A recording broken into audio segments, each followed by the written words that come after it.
Tata Motors earnings, well, the company's PV unit saw its quarterly profit plunge as much as 87% to 775 crores. It missed analysts' expectations by a huge margin.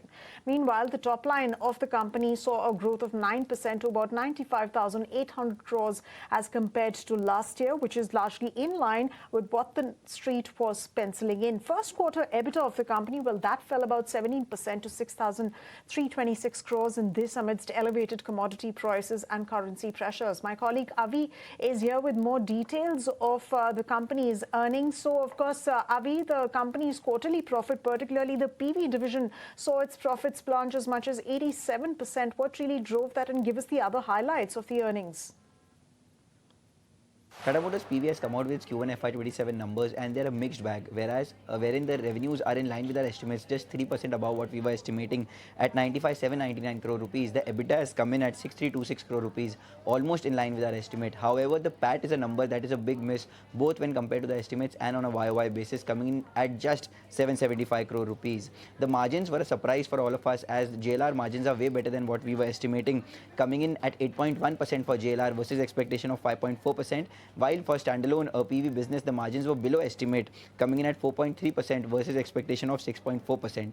The supply chain disruptions and the commodity cost pressure continue to be a cause of concern for the Tata Motors, as mentioned by the management. It is an exciting few months lying ahead for JLR, as they introduce 4 new models in the battery electric vehicle business. They've generated a free cash flow of negative 998 million pounds, and that is a big number for JLR. The Tata Motors volumes are very good, with a 46% increase YOY, which is significantly ahead of the industry growth. Their EV segment is also doing very well, with a 112% increase YOY, selling 34,000 units in the quarter gone by. The market share for the EV segment now stands at 39%. They've also shared the 5-year vision early in June, where they aim to double their revenue with a 20% market share and double-digit EBITDA margins, with generating strong free cash flow. So all in all, inline set of numbers for Tata Motors, with a big miss on the PAT number. Right, thanks for breaking that down for us, Avi. And to join us now to throw some light and add some context to these numbers is Ashwin Patil, Head of Fundamental Research at LKP Securities. Mr. Patil, thank you so much for joining us on the show today. First up, you're seeing revenues up by 9% as far as Tata Motors PV is concerned, and yet profits are down 87%. Can I get your take on what's causing this divergence, really, in terms of revenues and profits? Well, on the revenue front, I think that the passenger vehicle numbers, the domestic front, have been okay, but the JLR numbers have been disappointing. And on going down on the PAT numbers, the commodity costs have scaled up a lot, and overall the global scenario is not that heartening, with the war in the Middle East, and overall the sales performance has not been that great on JLR front as well. So on and on, we believe there is some sort of negative operating leverage on that front, and the overall margins have suffered on the operating side, and the impact of that has been seen on the PAT front as well. Right, but going forward, Mr. Patil, and do you think the company will be able to offset the pressure that you also speak about with respect to the West Asia crisis through price hikes that it's undertaking? Well, the price hikes they had to take, because that's the industry norm at this point in time, because they all have to adjust for the RM price hike, and look at its peers also, Maruti, Mahindra, everybody is taking price hikes.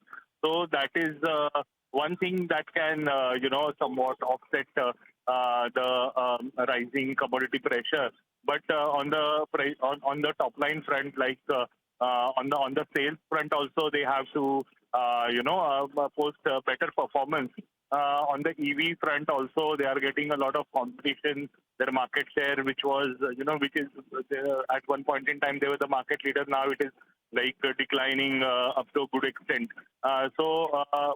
And in case it's in case the market share on EVs front improves, then it will be having a toll on the margins. So it will be like a double-edged sword for them, but in the domestic market. But on the JLR front, I think they are facing a lot of pressure in the, overall in Europe and China as well. So I think, that the pressure is there to stay on the stock going forward as well. Right, Ashwin Patil, thank you so much for joining us with the analysis. Let's hope that those commodity-driven, pressure on that stock and its business hopes to ease off as far as the immediate and medium-term future is concerned. But thanks again for joining us on the show today with that quick take on Tata Motors passenger vehicles. But moving on next, let's take a look at how the markets fared today. The Nifty closed at around the 24,400 mark. Broader markets relatively outperformed, even as realty and FMCG stocks lent support, while metals and private banks more or less corrected. Now, Hindalco and ICICI Bank were the top losers on the Nifty today. My colleague Snehi joins us with this roundup of market action. Well, yes, once again, it's been a sideways day for the market because we've seen a little bit of a recovery coming in from the day's low. Nonetheless, we've ended with cuts of about 0.1% on the Nifty, 24,395. So just shy of the 24,400 mark is where we've ended for the day. And it's a 40-point cut coming in on the Nifty 50. Sensex, however, has managed to recover slightly from the day's low, edged over to the green. And it's a 113-point rise that we've seen on the Sensex, ended with gains of about 0.1%. However, slight more pressure coming in on the Nifty Bank because that index has ended lower with cuts of close to 0.5%. The broader end also saw some recovery from the day's low. Small cap index ended with gains of 0.2, and the Nifty mid cap was absolutely flat with a very small tinge of green coming in over there.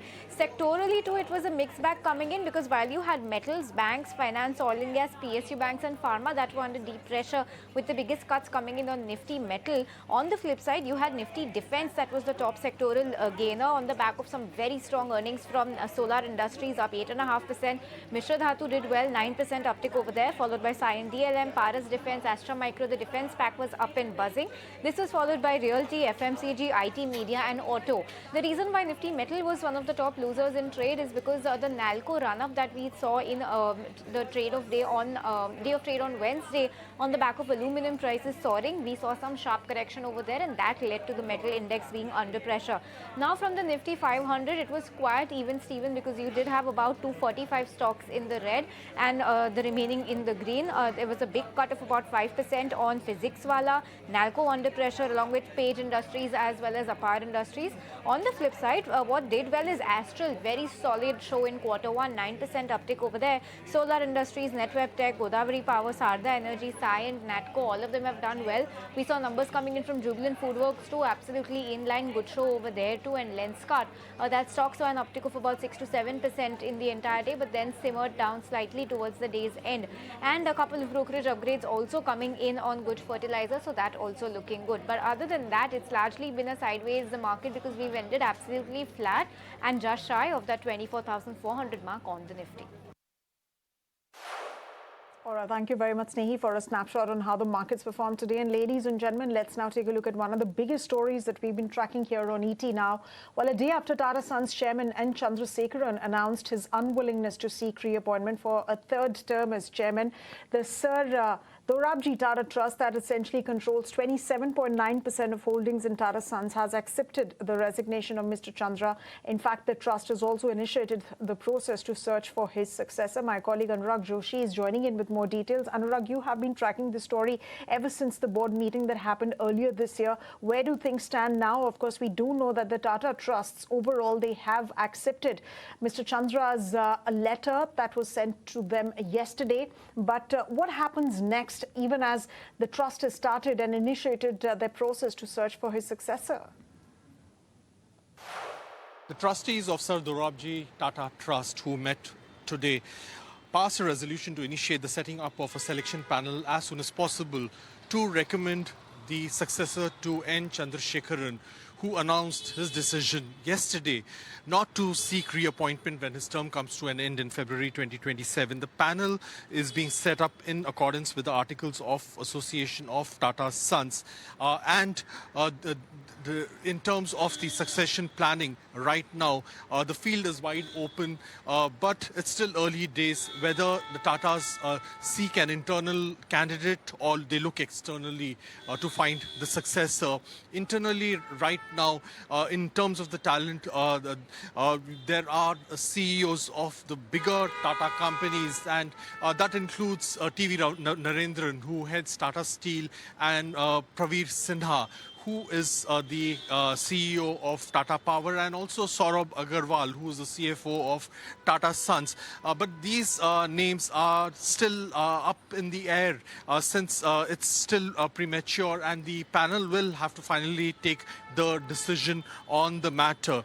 The only Sir Dorabji Tata Trust met today, whereas the other key trust, the Sir Ratan Tata Trust, could not meet due to restrictions imposed on it by the Charity Commissioner from holding any meetings or taking any key decisions.